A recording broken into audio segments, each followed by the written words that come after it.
Why would he do that? Okay, obviously that's gotta be edited. I can't even go to bloopers. That's it, right? I'll get information. He can talk to me all day long. I'm gonna do everything he said. Almost everything. I think he knows it by now too. Anything to add there? Go! Hey! Does the family know what to do? That's it. Right. Down to the light and turn when the light turns red. A light bulb went on. So what are we saying? Oh, this is the love gift. We leave and then hopefully we can pick up and go. But I love this. I love. I mean, like, look at him. He can talk anything. Where do you go, man?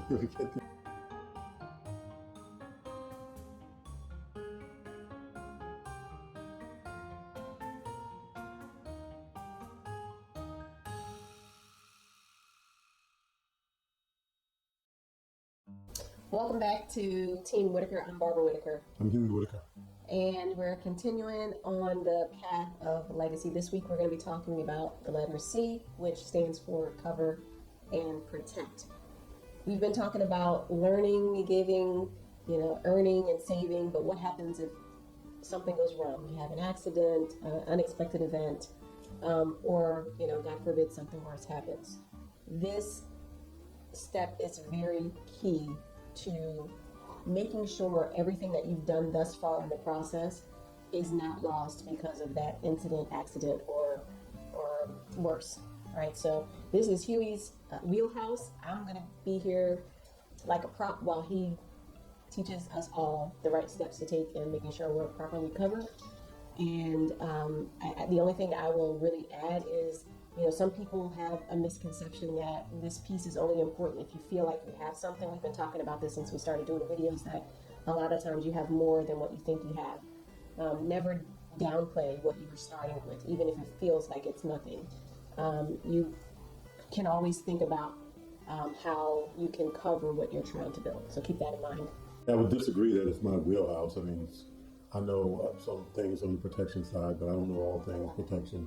And there's also it's a much broader conversation than like financial protection. There's asset protection, homeowners insurance, are some of the things you can do from a liability standpoint to make sure that you're protected. So again, I don't specialize in that. I'm really on like a standpoint of being an expert. I can talk through some of that. Well, Barbara can talk through some of that just as good. So I'll initiate the conversation and then we'll maybe carry into other thoughts from Barbara. So the general thought is protection. You have to cover what you build and really just cover your household and your family and make sure that things are in order. And, we follow that scripture, order before increase. And the order of protection and the order of insurance really starts with us. There's ground level insurance that everyone, we believe, should have, and that's life insurance. And yeah, there's people that are single that maybe they don't have a family and they maybe don't have debt. So there may not be a need for life insurance, right? There's going to be those one-offs. But generally though, and again, from a biblical standpoint that we believe in, we should be leaving, all of us should be leaving a legacy and an inheritance for our children's children. And so in order to do that, there's several ways. I would tell you the least expensive way and the most efficient way is to do that pennies on a dollar. And the best way that is available and all that exists out there now is through life insurance. And so life insurance is a key piece to the whole puzzle. Anything to add to that? The only thing I would add is when Huey mentions, you should leave an inheritance to your, really the Bible mentions it, I should say, that you should leave an inheritance to your children's children. That doesn't just mean your biological children, all right? So keep that in mind. He mentioned that if you're single and you may not have kids, maybe you have nieces, maybe you have nephews, maybe you have some mentees, people that you have been growing up with or that you're involved in their life in some way. Those kids or children should be considered there as well. Totally agree and think that's better. Another key insurance, and I think this gets forgotten about, is a disability insurance. And so most people have this through their employer. And by the way, life insurance is also offered through the employer. So I'm not even necessarily talking about getting any policies from any company specifically, but just leverage maybe what you have access to. But in disability, most employers will offer one or both, long term or short term. But if you're thinking about disability and what that actually means, it's basically income protection. The example that I use is if you had a tree in your backyard or wherever you prize, it's a pot in your kitchen, wherever, and it's growing money.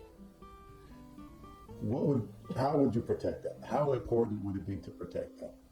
Right? Like if you could protect one thing, your house was burning down and it was in a pot in your kitchen, and that tree was growing money, you would likely that would be in your top three things I'm sure that you protect.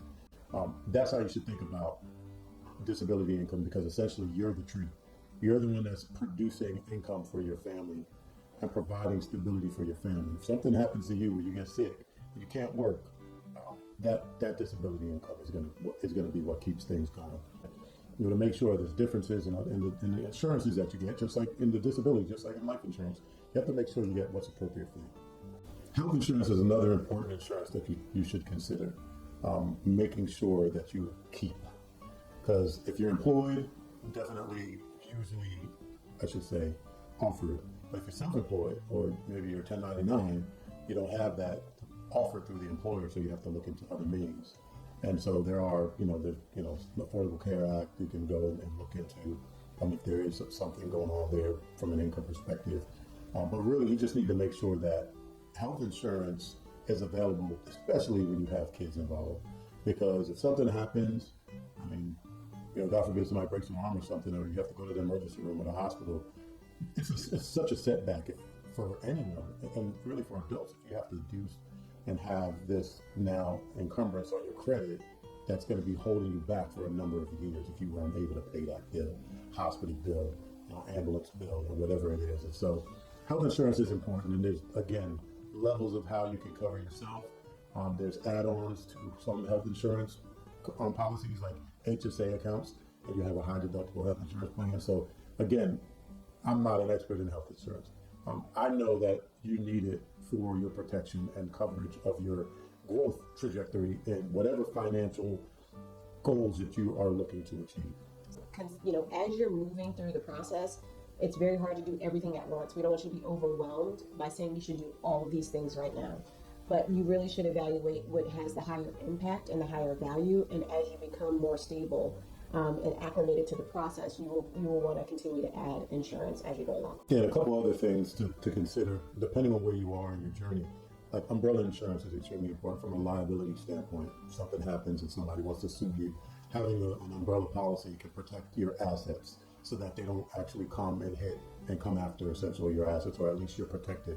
Another coverage point is your estate planning. So having a will and having a trust. I do think that is somewhat necessary in all cases, but you don't need it. Everyone doesn't need a trust. But to have a will, a last will and testament, to understand and have a clear picture of what you want to happen to anything that you own.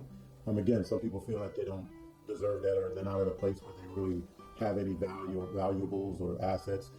Everyone has something, and so I think it's best to have it, and then you just update it. And if you grow into a trust, you get the trust. But definitely, again, a couple of pieces that I would add to make sure that you consider, again, depending on where you are in your journey. So lastly, an important piece, and it's not in the order maybe that it should be, but the emergency fund and savings accounts are going to be a very important piece to add in at any juncture. If you feel that you've gotten to a place, you've got some investments, you purchased some stuff, and you don't have a savings or emergency fund, you need to reevaluate and make sure that you build this piece of your puzzle, because it is going to come into play at some point. The A in legacy is accumulate, which is a saving strategy. So again, you can refer back to that session when we went through and talked in detail about that. But emergency funds come in many different sizes and shapes. One recommended is, it's very generic, 3 to 6 months of liquid money of your total expenses. So if your total expenses are $2,500, then you need to have anywhere between $7,500 and $15,000 in an account, hopefully in some sort of interest-bearing account where you can gain a little bit of interest.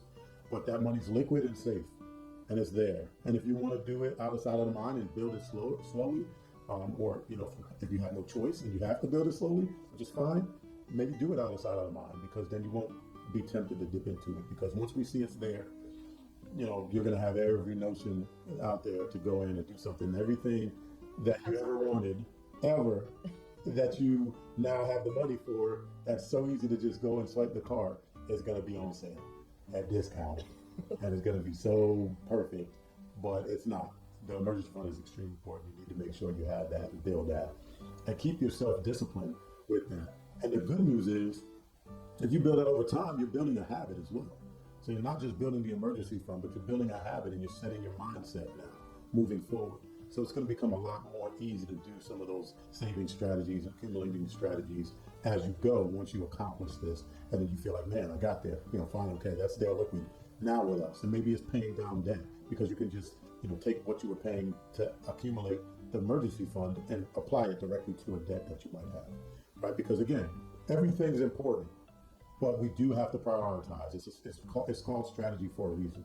We have to make sure that you're operating within the strategy that you set forth first. So I think those are going to be our next conversation pieces. It's really like how we apply this in the first action steps. Yeah, and I would say, before we get into the practical steps, take a deep breath, because like I said earlier, it's probably overwhelming. If you are in a financial position where you've never done these things before, it seems so out of reach, and so foreign to what you're used to and have been exposed to. But there's progress in small steps, right? So the first thing we would encourage you to do, like we always do, is assess/audit. Maybe there is something you have available to you at work. Did you sign up for the life insurance policies, that you have at your workplace? Have you assigned beneficiaries? Do you know who the beneficiaries are in your bank accounts? All of those things. And you want to compile that information just so you know where you're starting. You may say, I don't have anything. And that's fine. That's okay. And you shouldn't feel bad about it.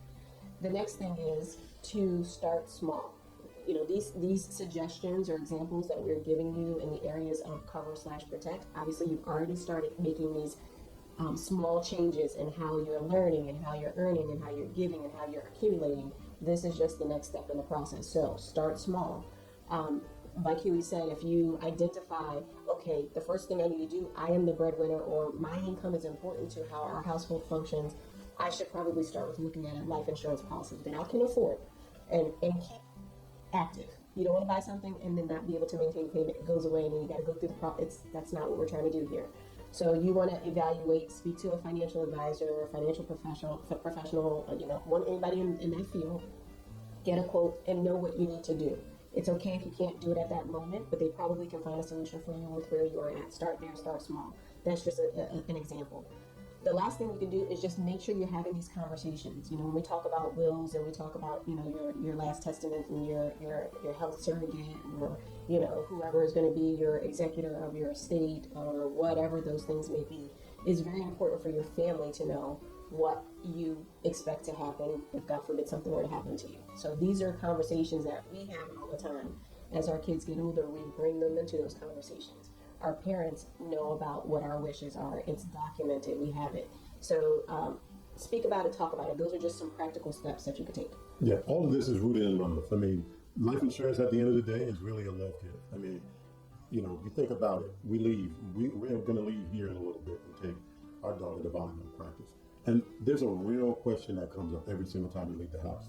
What if you don't make it home?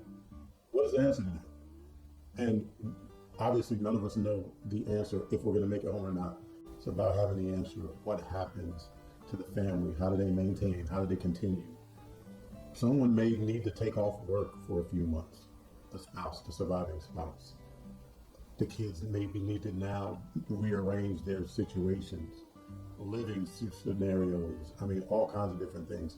To be able to fund that so that makes it so much easier. Whoever is going to be left holding the bag, I don't know if that's the right term in this situation, it's going to be necessary. And we've seen that. Plenty of people have seen the opposite. And, even life insurance just for burial purposes.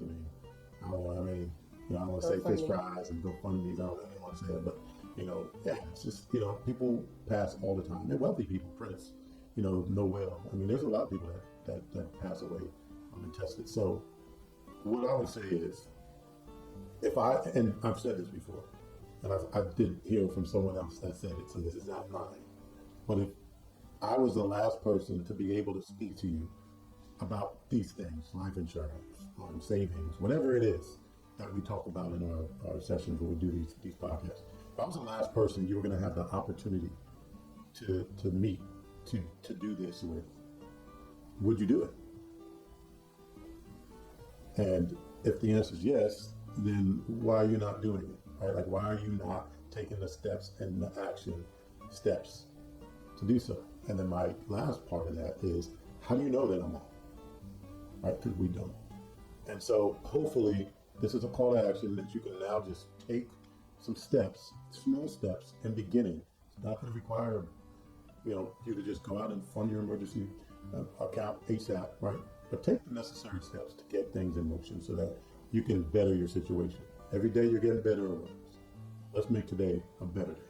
A lot of important information in this one. So really, I think all of the ones that we've done so far are really important, but this is a really important one, especially brown and black folks. This is an area of struggle. Across the board, it is something important. It doesn't matter who you are. We hope that you heed the warning that Huey mentioned. We live in very crazy times. It's definitely special times that we are in. I think we all feel that way. And we just hope that you're properly protecting what you are going to be building, what you have built, and what you will build. So until next time, start strong, grow bold, be fruitful. Drop legacy in the comments. Give us some feedback. Let us know where you're starting. And we'll talk to you guys at the next one.